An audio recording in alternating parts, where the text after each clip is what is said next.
дастаи мунтахаби духтаронаи тоҷикистон дар нахустин даври сабқати минтақавии қаҳрамонии футболи осиё миёни бозигарони синашон то 14 сола бо тими Эрон рақобат кард. Ин бозӣ ки дар майдони Академияи футболи Истиқлол дар дараи Алмосии ноҳияи Ҳисор баргузор шуд, бо пирӯзии тими Эрон бо ҳисоби 3-0 ба поён расид.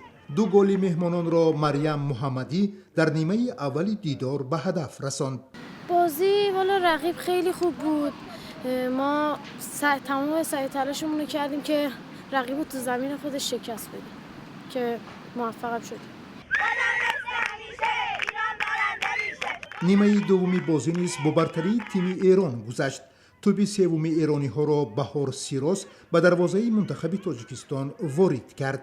ما برای قهرمانی اومدیم اینجا و بازی که امروز کردیم بازی خودمون نبود. به مسابقات بعدی بهتر از اینا بازی می‌کنیم. زیبا گاسیمова سرمربی دسته منتخب دخترانه تاجیکستان با وجود باخت از بازی شاگردانش اظهار قناعتمندی کرد. Первых 2 гола было забито с офсайда, я так считаю.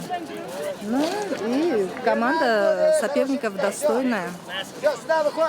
Честно говоря, прогнозы болельщиков были больше, что мы попадем минимум там 6-0, 10-0.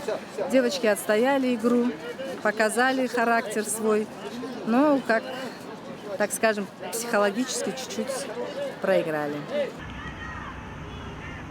вале духтарони футболбози тоҷик аз шикасти худ дар бозии аввалини мусобиқот рӯҳафтода нестанд ва дар бозиҳои минбаъда баҳри пирӯзӣ пой ба майдон мениҳанд.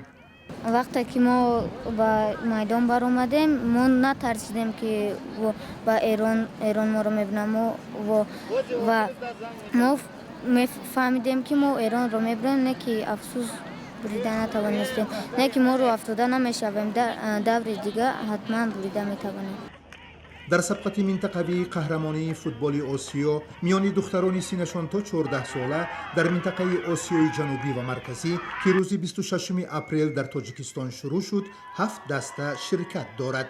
ба гурӯҳи А тимҳои Тоҷикистон, Эрон, Бутан ва Қирғизистон, ба гурӯҳи Б дастаҳои мунтахаби Бангладеш, Непал ва Ҳиндустон дохиланд. рӯзи сешанбе инчунин дар ду бозии дигар Бутан бар Қирғизистон бо ҳисоби 2-1 ва Бангладеш бар Ҳиндустон бо ҳисоби 3-1 ғолиб омаданд. ин мусобиқа то рӯзи 1 май идома хоҳад кард.